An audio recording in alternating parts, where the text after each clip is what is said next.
എല്ലാവർക്കും പുതിയൊരു വീഡിയോയിലോട്ട് സ്വാഗതം. ഞാനിപ്പോൾ ഈ നിൽക്കുന്നത് ഡെറാഡൂണിന് സമീപത്തായിട്ട് സ്ഥിതി ചെയ്യുന്ന സഹസ്രധാര എന്ന് പറയുന്ന സ്ഥലത്താണ്. അവിടെയുള്ള കലിംഗ എന്ന് പറയുന്ന ഒരു കുന്നിൻ്റെ മുകളിൽ നിന്നാണ് ഞാനിപ്പോൾ താഴോട്ട് പോകുന്നത്.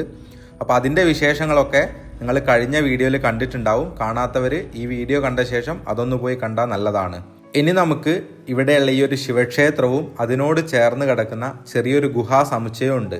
അതിലേറ്റവും പ്രധാനം ഈ കാണുന്ന ഗുഹയാണ്. അതാണ് ഇവിടുത്തെ ഏറ്റവും ഹൈലൈറ്റ് എന്ന് പറയുന്നത്. ഒരു പ്രത്യേക രീതിയിൽ ചുണ്ണാമ്പ് കല്ലുകളും സൾഫർ പോലെയുള്ള മൂലകങ്ങളൊക്കെ ചേർന്നുകൊണ്ടുണ്ടായ ഒരു പ്രത്യേക രീതിയിലുള്ളൊരു ഗുഹയാണ്. നിങ്ങൾക്ക് കണ്ടാൽ മനസ്സിലാവും. പുറത്തെവിടെയും മഴയൊന്നുമില്ല, പക്ഷെ അവിടെ ഇങ്ങനെ വെള്ളം മഴ പോലെ ഊർന്നിറങ്ങിക്കൊണ്ടിരിക്കുകയാണ്. ഈ ഭാഗത്ത് വളരെ ഡ്രൈ ആയിട്ട് കിടക്കുകയാണ്. അപ്പോൾ അത് ഒരു വ്യത്യസ്തമായൊരു ഗുഹയാണ്. അതിൻ്റെ ഉള്ളിലോട്ട് നമ്മൾ കയറിയാൽ അത് നിങ്ങൾക്ക് കാണാൻ പറ്റും. നമുക്ക് അങ്ങോട്ടേക്ക് പോയിട്ട് അത് കാണാം. ഇതാണ് ഇവിടെയുള്ള പ്രാചീനമായിട്ടുള്ള ഒരു ശിവക്ഷേത്രമാണ്. ഇവിടെ സ്വയംഭൂ ആയിട്ടുള്ള ശിവലിംഗമാണ് ഉള്ളത്. നമുക്ക് ആദ്യം ഗുഹ കണ്ടിട്ട് വരാം. ഈ സ്റ്റെപ്പുകൾ കയറി നമ്മൾ എത്തുന്ന ഭാഗത്തുനിന്ന് നമുക്ക് കണ്ടാൽ മനസ്സിലാവുന്നില്ലേ, വെള്ളം മഴ വീഴുന്നത് പോലെയാണ് അവിടെ ഇങ്ങനെ വെള്ളം വീണുകൊണ്ടിരിക്കുന്നത്. അപ്പോൾ നമുക്ക് ഇവിടുന്ന് സ്റ്റെപ്പുകൾ കയറി മുകളിലോട്ട് പോകണം. ഈ നദിയിൽ വെള്ളം കുറവാണ്. ഇനിയിപ്പോൾ മഴയൊക്കെ വരണം, നല്ല രീതിയിൽ വെള്ളം വരാം. മുകളിൽ നിന്ന് വീഴുന്ന ആ ഒരു വെള്ളമാണ് ഈ അരുവി പോലെ ഇങ്ങോട്ട് ഇറങ്ങി വരുന്നത്. നല്ല തണുപ്പാണ്. ഇപ്പം ഏകദേശം ഉച്ചയാവാറായിട്ടുണ്ടെങ്കിലും ഈ ഭാഗത്തോട്ട് വന്നപ്പോൾ നല്ല തണുപ്പാണ്. ആ വെള്ളത്തിൻ്റെ തണുപ്പ് നമ്മളെ ദേഹത്തോട്ട് ഇങ്ങനെ അടിക്കുന്നുണ്ട്. മുകളിലോട്ട് കയറി വന്ന ഭാഗത്തുള്ള ആ ഒരു ഗുഹയുടെ ഭാഗങ്ങളാണ് നിങ്ങൾ ഈ കാണുന്നത്. നിങ്ങൾക്ക് കാണുമ്പോൾ തന്നെ മനസ്സിലാകുന്നുണ്ടാവും. ഇതിൻ്റെ നിർമ്മിതി തന്നെ കണ്ടോ, ഒരു പ്രത്യേക രീതിയിലാണ്. കൂടുതലും ചുണ്ണാമ്പ് കല്ലുകളായതുകൊണ്ട് ശരിക്കും നമുക്കൊരു വ്യത്യസ്തമായ അനുഭവമാണ്. സാധാരണ നമ്മളൊരു ഗുഹയുടെ അകത്തോട്ട് കയറുമ്പം പാറയുടെ ഗുഹ ഉണ്ടാവും, കല്ല് കൊണ്ടുണ്ടാവും, മണ്ണ് കൊണ്ടുണ്ടാവും. പക്ഷെ ഇതുപോലെ ഇപ്പം ഞാൻ എങ്ങനെയാണ് വിശദീകരിക്കേണ്ടത്, ചെറിയ ചെറിയ നമ്മുടെ ചിപ്പികളും മുത്തുകളൊക്കെ നമ്മൾ കൂട്ടിച്ചേർത്തിട്ട് ഉണ്ടാക്കുന്ന ചില നിർമ്മിതികളൊക്കെ ഇല്ലേ, അതുപോലെ തോന്നില്ലേ നിങ്ങൾക്ക്? ഇങ്ങനെ നമ്മൾ സിമെൻ്റൊക്കെ കൊണ്ട് വളരെ ലൂസായി ഉണ്ടാക്കി അതൊക്കെ ഇങ്ങനെ ഊർന്നിറങ്ങിയിട്ട് ഒരു സ്ഥലത്ത് ഉറച്ചു പോയ പോലെ തോന്നില്ലേ? സാധാരണ ഈ ടൈപ്പുള്ളതൊന്നും നമ്മൾ കാണാറേ ഇല്ല. അതുകൊണ്ട് തന്നെ കാണുമ്പോൾ ഭയങ്കര ഒരു വ്യത്യസ്തമായൊരു അനുഭവമാണിത്. ഇത് നമ്മൾ അകത്തോട്ട് കയറുന്ന ഭാഗമാണ്. അപ്പം ഈ വെള്ളം നമ്മുടെ മേത്ത് വീഴും. അകത്തോട്ട് കയറുമ്പോൾ എന്തായാലും നനയും. നമുക്ക് എന്തായാലും അകത്ത് കയറണം. പുറത്തുനിന്ന് കാണുന്ന ഈ രസം എങ്ങനെയാണ് അകത്ത് നിന്ന് അറിയാനൊരു കൗതുകം ഉണ്ടാവില്ല. അപ്പോൾ എന്തായാലും നനഞ്ഞാലും കുഴപ്പമില്ല, നമുക്ക് എന്തായാലും അകത്തോട്ട് കയറാം. മെല്ലെ ഇവിടെ നല്ല വഴുക്കലുണ്ട്. അപ്പം അത് നോക്കിയിട്ട് വേണം കയറാനായിട്ട്. നല്ല സ്ലിപ്പറായിട്ട് കിടക്കുക ഈ ഭാഗമൊക്കെ. അപ്പം അധിക പേരും അകത്തോട്ട് അങ്ങനെ കയറുന്നില്ല, കാരണം നനയുന്നുള്ളത് കൊണ്ട്. പക്ഷെ ഞാൻ നിങ്ങളെ കാണിച്ചു തരാൻ വേണ്ടിയിട്ടേ അപ്പം എന്തായാലും ഒന്ന് അകത്തോട്ട് കയറാമെന്ന് വെച്ചു. ഇത് ശരിക്കും നമ്മൾ ഈ സിമെൻറ്റ് കൊണ്ടൊക്കെ വീട്ടിൽ നമ്മൾ ഈ മുറ്റത്തൊക്കെ ഉണ്ടാക്കി വെക്കാറില്ലേ, അലങ്കരിക്കാനൊക്കെ വേണ്ടിയിട്ട്, അതുപോലെ നമ്മൾ ഉണ്ടാക്കി വെച്ചൊരു ഭാഗം പോലെ തോന്നുന്നുണ്ട്. കാരണം വെള്ളമൊക്കെ ഭയങ്കര ക്ലിയർ ആയിട്ട് കിടക്കുകയാണ്. പക്ഷെ അകത്തെ ഭാഗങ്ങൾ എന്ന് പറയുന്നത് ഒരു വല്ലാത്ത അനുഭവമാണ് കേട്ടോ. ശരിക്കും എനിക്ക് തോന്നുന്നത് എന്താ അറിയോ, നമ്മൾ ഈ ഹോളിവുഡ് സിനിമയിലൊക്കെ കാണുന്ന ചില ജീവികളുണ്ട്, അതിൻ്റെയൊക്കെ വയറ്റിലെത്തിയ പോലെ ഒരു ഫീലാണ്. എന്തിൻ്റെയോ ഒരു ഉള്ളിൽ കിടക്കുന്ന ഒരു ഫീലാണ് ഇതിൻ്റെ ഉള്ളിൽ നമ്മൾ നിൽക്കുന്നത്. ഞാൻ നിങ്ങൾക്ക് ഓരോന്നായിട്ട് കാണിച്ചു തരാം.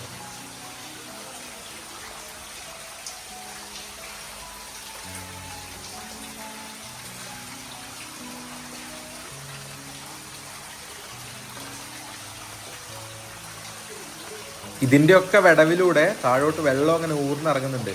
ആ വെള്ളം എന്ന് വെച്ചാൽ തണുപ്പ്, എന്ത് തണുപ്പാണെന്നല്ല, നമ്മൾ ഫ്രീസ് ചെയ്ത വെള്ളം പോലെ നല്ല തണുത്ത വെള്ളമാണ്. അതും നല്ല ശുദ്ധമായിട്ടുള്ള വെള്ളം, ക്രിസ്റ്റൽ ക്ലിയർ ആയിട്ടുള്ള വെള്ളമാണ്. അത് താഴെ നിങ്ങൾക്ക് വീഴുന്ന ഭാഗത്തെ നമുക്ക് അടിഭാഗം കാണാൻ പറ്റുന്ന രീതിയിൽ മൊത്തം ഇങ്ങനെ വെള്ളം ഊർന്നിറങ്ങുന്നുണ്ട്. പക്ഷെ പുറത്ത് മഴയൊന്നുമില്ല. അതാണ് ഇതിൻ്റെ ഏറ്റവും വലിയ രസം.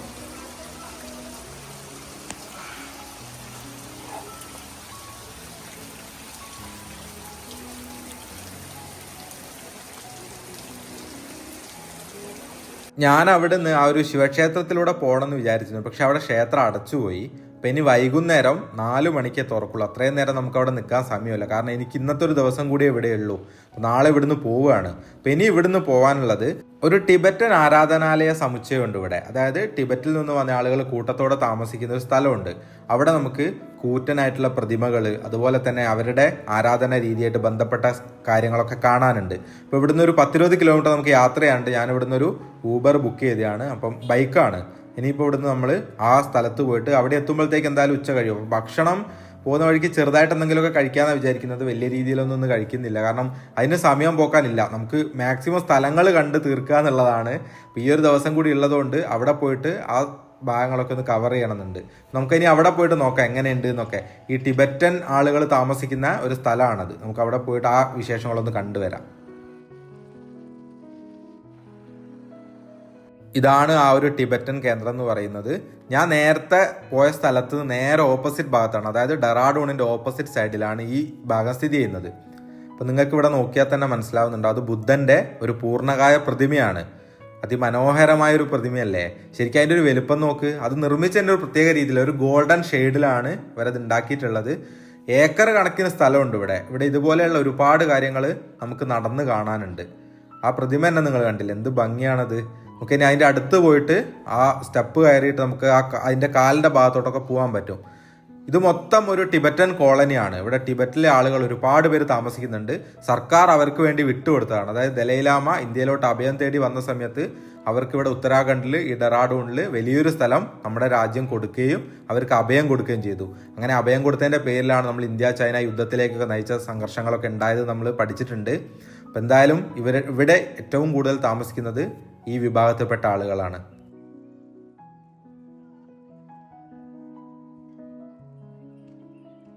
വളരെ ശാന്തമായിട്ട് നമുക്ക് വൈകുന്നേരങ്ങളിലൊക്കെ വന്നിരിക്കാൻ പറ്റിയൊരു സ്ഥലമാണിത്. എന്ത് രസമാണെന്നറിയോ.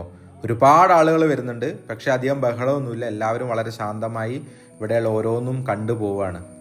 ഇത് നമ്മൾ ബുദ്ധ മൊണാസ്ട്രികളിലൊക്കെ പോകുമ്പോൾ കാണുന്നതാണ്. എനിക്കിതിൻ്റെ പേരറിയില്ല. അപ്പം നിങ്ങൾക്ക് ഇതിൻ്റെ പേരറിയെങ്കിൽ ഒന്ന് കമൻറ്റ് ചെയ്യണേ. ആർക്കെങ്കിലും അറിയെങ്കിൽ ഇത് എന്തിനാണ് ഉപയോഗിക്കുന്നത്, ഇത് പ്രാർത്ഥിക്കാനാണോ, ഇതിങ്ങനെ കറക്കുന്നതുകൊണ്ട് എന്താണ് ഉദ്ദേശിക്കുന്നതെന്ന് അതിനെപ്പറ്റി അറിയുന്നവരുണ്ട്, ഒന്ന് കമൻറ്റ് ചെയ്യണേ. എനിക്കതിനെപ്പറ്റി അറിയില്ല. അതുകൊണ്ടാണ് ഞാൻ നേരത്തെ പറഞ്ഞ പോലെ ഒരു ടിബറ്റൻ ശൈലിയിൽ നിർമ്മിച്ച ഒരുപാട് കാര്യങ്ങളുണ്ട്. ഇതൊക്കെ ടിബറ്റൻ ദേവതമാരും അതുമായിട്ട് ബന്ധപ്പെട്ട കാര്യങ്ങളൊക്കെ ആയിരിക്കണം. അത്ര ഡീറ്റെയിൽ ആയിട്ട് എനിക്കിതിനെപ്പറ്റി ഒന്നും അറിയില്ല. ഇത് ഇവിടെ തന്നെയുള്ളൊരു ഗ്രൗണ്ടാണ്. അപ്പോൾ നമുക്കിവിടെ വന്നിട്ട് ഇരിക്കാനൊക്കെ ഉള്ള സൗകര്യമുണ്ട്. ഒരു പാർക്ക് പോലെ അവിടെ കുറേ ഇരിപ്പിടങ്ങളൊക്കെ വെച്ചിട്ട് നല്ല ഭംഗിയിൽ ഇവരിത് അറേഞ്ച് ചെയ്തിട്ടുണ്ട്. വൈകുന്നേരങ്ങളിലൊക്കെ വന്ന് ഇരിക്കാൻ പറ്റിയൊരു മനോഹരമായ സ്ഥലം. അവിടെ നിങ്ങൾക്ക് കാണിച്ചു തരാൻ 1-2 കാര്യങ്ങൾ കൂടെ ഉണ്ടായിരുന്നു. എൻ്റെ ഫോണിലെ ചാർജ് തീർന്നതുകൊണ്ടാണ് പെട്ടെന്ന് അവിടെ നിന്ന് തിരിച്ചു വരേണ്ടി വന്നത്. ഞാൻ പവർ ബാങ്ക് എടുക്കാൻ വിട്ടുപോയി രാവിലെ ഇറങ്ങിയപ്പോൾ റൂമിൽ നിന്ന്. ഇന്നും കൂടിയേ നമ്മളിവിടെ ഡെറാഡൂണിൽ ഉണ്ടാവുള്ളൂ. നാളെ ഇവിടുന്ന് ദേവപ്രയാഗിലോട്ട് പോവാണ്. രാവിലെയാണ് ബസ്. അപ്പോൾ ദേവപ്രയാഗിലോട്ടുള്ള യാത്രയും അതിൻ്റെ കാഴ്ചകളൊക്കെ നിങ്ങൾക്ക് വരുന്ന ദിവസത്തെ വീഡിയോസിൽ കാണാൻ പറ്റും. അപ്പോൾ ഇന്നത്തെ ഈ ഒരു ചെറിയ വീഡിയോയിൽ നമ്മൾ 2 സ്ഥലങ്ങളിലാണ് പോയത്. അവിടെയുള്ള കാഴ്ചകളാണ് നിങ്ങൾ കണ്ടത്. അപ്പോൾ ഇന്നത്തെ ഈ ഒരു വീഡിയോ നിങ്ങൾക്ക് ഇഷ്ടപ്പെട്ടു എന്ന് വിചാരിക്കുന്നു. ഇതുപോലെയുള്ള യാത്രകളും വിശേഷങ്ങളൊക്കെ നിങ്ങൾക്ക് ഇഷ്ടമാണെങ്കിൽ ഈ ചാനലൊന്ന് സബ്സ്ക്രൈബ് ചെയ്ത് വെക്കുക. അങ്ങനെയാണെങ്കിൽ ഈ വീഡിയോസൊക്കെ നിങ്ങൾക്ക് അപ്പോൾ കിട്ടുന്നതായിരിക്കും. പിന്നെ അതിൻ്റെ അടുത്തൊരു ബെല്ലൈക്കൺ കൂടെ ഉണ്ട്, അത് ക്ലിക്ക് ചെയ്താൽ നോട്ടിഫിക്കേഷൻ ആയിട്ടും കൂടെ വരും. അപ്പം നമുക്ക് മറ്റൊരു ദിവസം മറ്റൊരു മനോഹര യാത്രയുടെ വീഡിയോസായിട്ട് കാണാം. അതുവരെ എല്ലാവർക്കും ബൈ ബൈ.